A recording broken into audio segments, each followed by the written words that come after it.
Nah ini makanya memang perlu pemetaan ya. Jadi tadi saya pikir apa namanya pemetaan tentang usia, tentang kebutuhan tiap daerah itu memang sangat diperlukan. Saya coba untuk mencari di apa namanya internet data-data itu sangat minim, Ibu.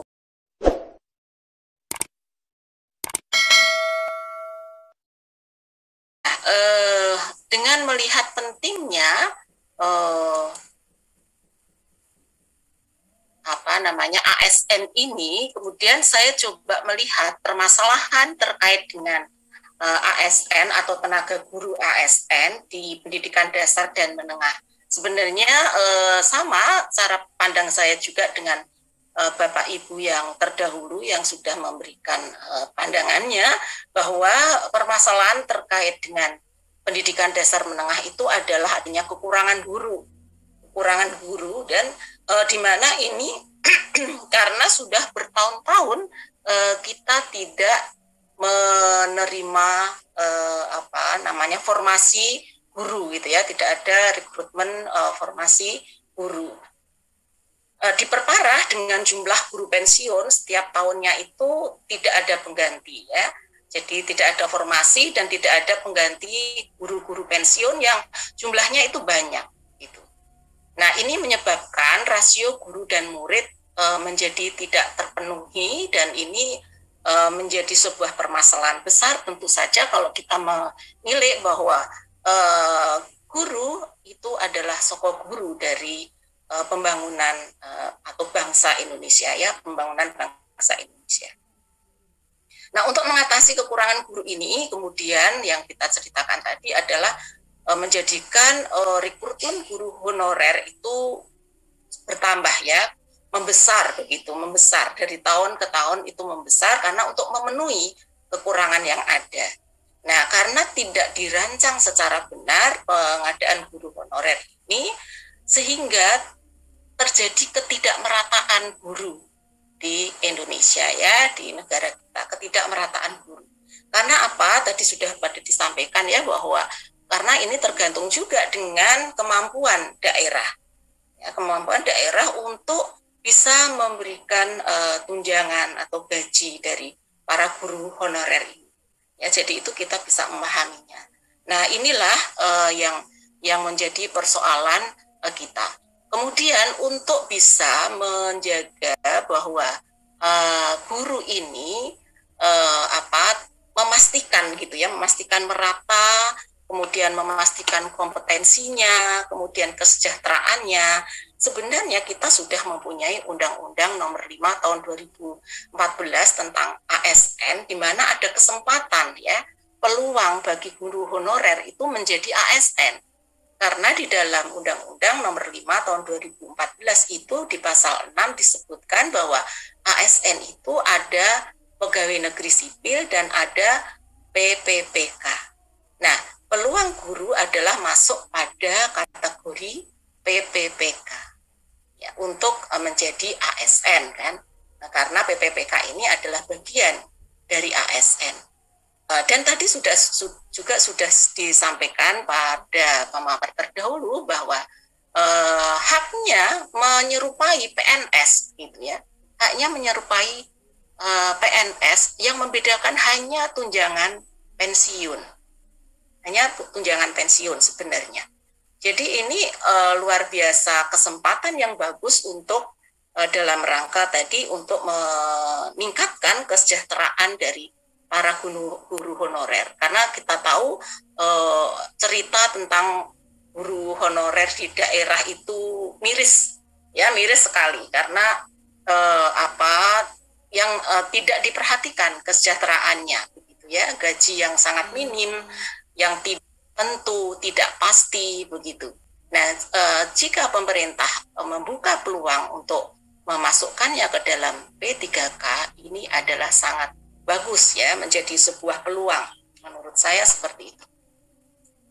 Kemudian Bapak Ibu yang saya hormati, ya di dalam Undang-Undang Nomor 5 Tahun 2014 tentang ASN, pegawai ASN yang diangkat ya, P3K itu adalah pegawai ASN yang diangkat sebagai pegawai dengan perjanjian kerja oleh pejabat pembina kepegawaian sesuai dengan kebutuhan instansi pemerintah dan ketentuan undang-undang tersebut. Nah, pegawai ASN yang diangkat dan dipekerjakan dengan perjanjian kontrak ini sesuai dengan waktu yang ditetapkan. Jadi, jika dalam jangka waktu kontrak yang ditetapkan telah selesai, maka masa kerja P3K bisa berakhir atau bisa diperpanjang sesuai dengan kebutuhan. Jadi ini juga mengakomodasi kepentingan dari pemerintah juga, Bapak Ibu ya, karena kalau ketidakmerataan PNS guru di Indonesia itu terjadi karena permintaan pindah mukim ya, pindah tempat bekerja.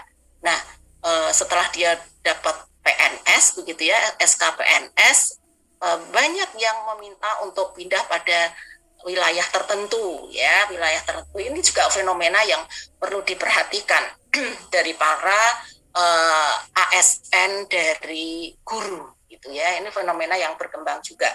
Nah, itu yang menjadikan tidak kemerataan ya, sudah ditambah dengan tadi fenomena guru honorer, kemudian juga ditambah dengan fenomena PNS yang pindah lokasi. Ya, jadi tidak merata akhirnya. Kemudian menjawab pertanyaan yang pertama, mengapa P3K yang sudah diputuskan pada tahun 2018 itu berjalan lambat? Ada beberapa daerah, dan ini juga hasil dari diskusi dengan para praktisi begitu, dari para praktisi di Jawa Tengah gitu ya. Jadi bahwa formasi untuk guru honorer itu sangat kecil begitu ya. Jadi 2018 sampai 2020 ya, kalau dipertanyakan kenapa 2018 itu sudah ada P3K tapi berjalannya lambat, tidak memecahkan persoalan gitu. Tidak memecahkan persoalan. Karena di sini formasinya terlalu kecil. Jadi kalau ada kebijakan untuk 1 juta penerimaan P3K itu saya kira wajar gitu ya, dan bisa diterima begitu. Bahkan itu masih kurang ya kalau kita hitung-hitungan, kalau kita menghitung jumlah kebutuhan itu 1 juta itu masih kurang begitu. Nah, cuman memang secara pasti penghitungan.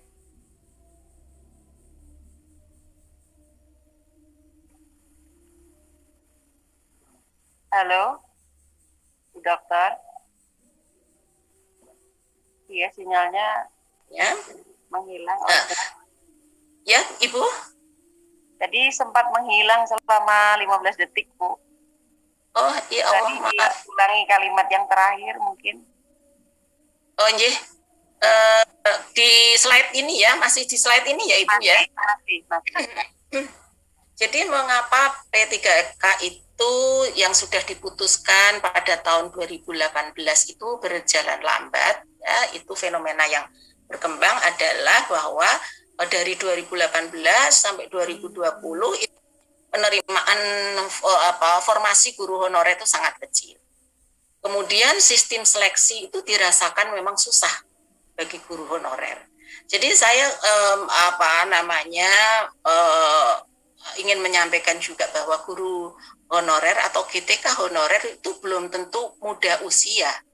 Malahan kalau kita melihat pada saat penerimaan besar-besaran dari GTK, penerimaan GTK honorer itu di tahun 2005 ya sampai 2010. Nah, kalau sekarang berarti GTK honorer itu sudah masa kerjanya lebih dari 10 tahun, Bapak Ibu. Jadi sudah tidak muda lagi, begitu, ya.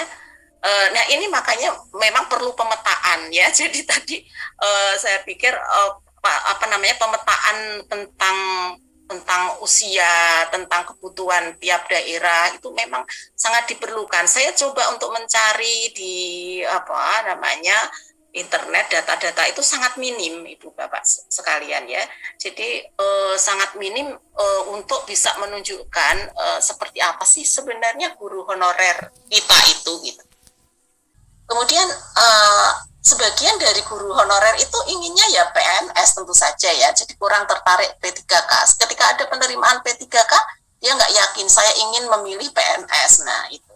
Kemudian juga ada miscommunication di antara implement, ada pemikiran untuk selalu ada koordinasi antar stakeholders itu yang sangat perlu, karena kenapa ketidakmerataan itu ya, misalnya satu kabupaten dengan grade yang sama atau tetangga gitu ya, kabupaten tetangga itu mengajukan formasi untuk mengisi P3K itu jelek banget begitu ya, nggak rasional begitu ya. Itu ada yang sampai mendekati 1.000 gitu ya, tetapi pada kabupaten lain itu hanya puluhan begitu. Ini kan berarti ada miscommunication ya, itu di daerah. Belum lagi nanti karena ini terkait dengan instansi pusat ya, jadi perlu adanya namanya koordinasi yang jelas. Kemudian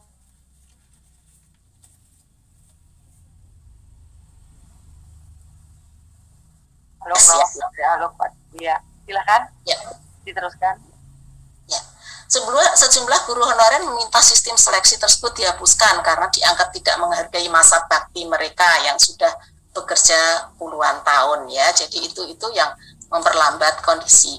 Jadi menurut saya solusinya untuk masalah ini mungkin ya, ini memerlukan pemetaan tenaga honorer tidak saja berdasarkan jumlah yang dibutuhkan di berbagai tempat, tetapi juga dari sisi usia, dari sisi masa kerja dan selanjutnya, karena ini terkait nanti dengan kebijakan untuk rekrutmen P3K. Diperlukannya koordinasi antar instansi terkait dan memastikan komunikasi secara merata. Baik, kemudian fenomena pengangkatan GTK honorer dari waktu ke waktu itu seperti apa? Ya, jadi saya coba flashback gitu ya, 2005, maaf, bagaimana Ibu? Masih di ya? Masih, silakan ya. Ya. Fenomena pengangkatan GTK honorer dari waktu ke waktu, saya coba flashback 2005 sampai 2010 itu pengangkatan guru honorer ke PNS itu tanpa tes, Bapak Ibu ya, tanpa tes. Jadi itu besar-besaran di situ, gitu. Kemudian PP nomor 48 tahun 2005 pengangkatan tenaga honorer itu didasarkan pada usia dan masa kerja. Kemudian ada PP perubahan ya dari PP 48 tahun 2005. Kemudian setelah ini, Ibu Bapak sekalian yang saya hormati, kita memiliki undang-undang yang memang sangat penting ya untuk kita perhatikan bersama. Ada undang-undang tentang ASN, yaitu Undang-Undang Nomor 5 tahun 2014, di mana kalau kita membicarakan P3K itu masuk di dalam kategori ASN. Sehingga kalau kita memang mau memegang undang-undang ini, mengangkatannya harus berdasarkan pada kualifikasi, kompetensi, kinerja, ya, bukan pada senioritas, ya, bukan pada masa kerja. Tuh. Karena yang ditonjolkan adalah merit system di dalam undang-undang ASN ini. Gitu. Itu yang ingin saya tekankan di sini. Baik. Kemudian terkait dengan dasar kebijakan anggaran dalam pengangkatan GTK honorer menjadi P3K, ini memang ada perpres ya. Jadi kalau Ibu Neni tadi sudah menceritakan dari undang-undang, ada PP dan segala macam, saya melihat secara operasional itu ada ada PP untuk P3K. Ada peraturan presiden, perpres gitu ya, lebih operasional, di mana P3K akan memperoleh hak pendapatan berupa gaji ya dan tunjangan dengan besaran yang sama seperti PNS level jabatan atau level kelompok jabatan. Nah, kemudian saya lanjut pada pertanyaan apakah perlu tes kompetensi ya. Karena saya pegang pada undang-undang gitu ya, dan pada kebutuhan yang ada tentu saja rekrutmen sistem merit ya, artinya penerimaan ASN melalui tes itu memang sangat dibutuhkan karena itu tertuang di dalam undang-undang. Jadi tes kompetensi untuk mengangkat P3K itu masih diperlukan.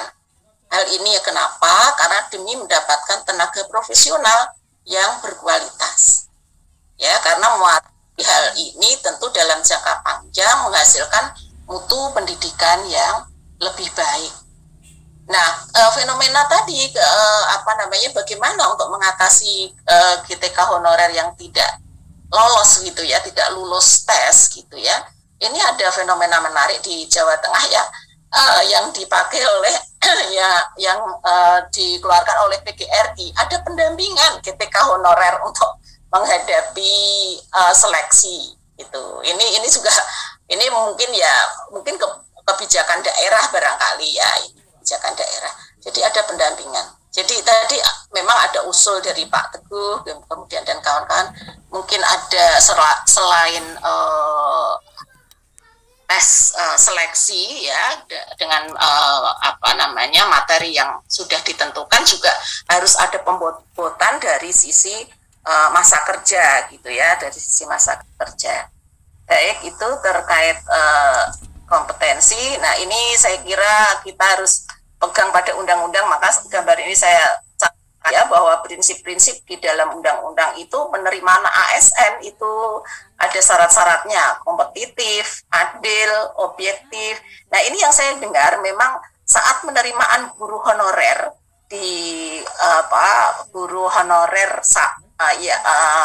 beberapa waktu yang lalu gitu ya, itu terlalu